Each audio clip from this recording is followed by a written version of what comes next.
Bonjour tout le monde, chers lycéens, chers élèves.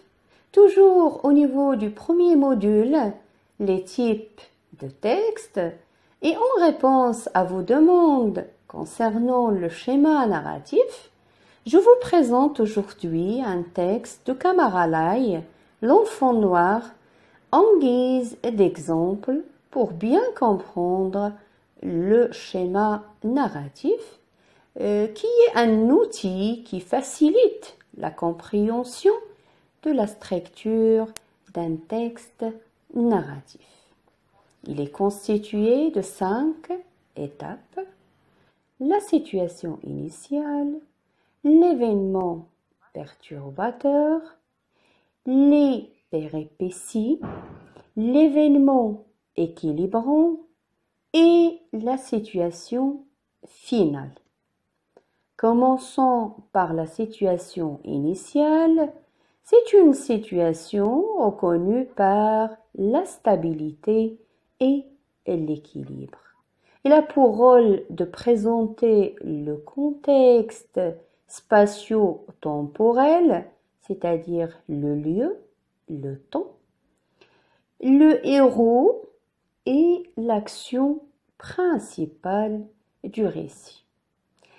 Elle correspond dans le texte au petit enfant âgé de 5 ou de 6 ans qui jouait tranquillement près de la case de son père. Brusquement, l'enfant interrompit son jeu à cause de l'apparition de l'élément perturbateur, qui est ici le serpent. Il représente un danger pour l'enfant. Sûrement, cette situation ou bien cette perturbation va donner naissance à des résultats.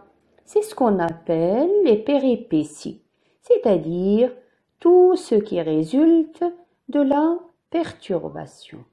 Alors, l'enfant va cesser de jouer.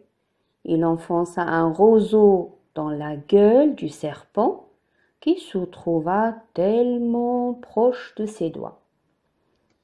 Mais bien sûr, cette situation ne va pas durer, car il va y avoir un événement appelé événement équilibrant qui va résoudre la situation. Comme son nom l'indique, cet événement, il va résoudre la situation de perturbation.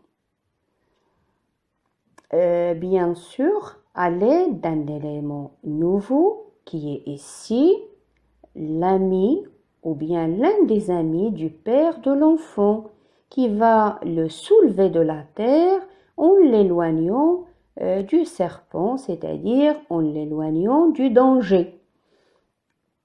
Et enfin, la situation finale, c'est la situation qui suit directement le dénouement.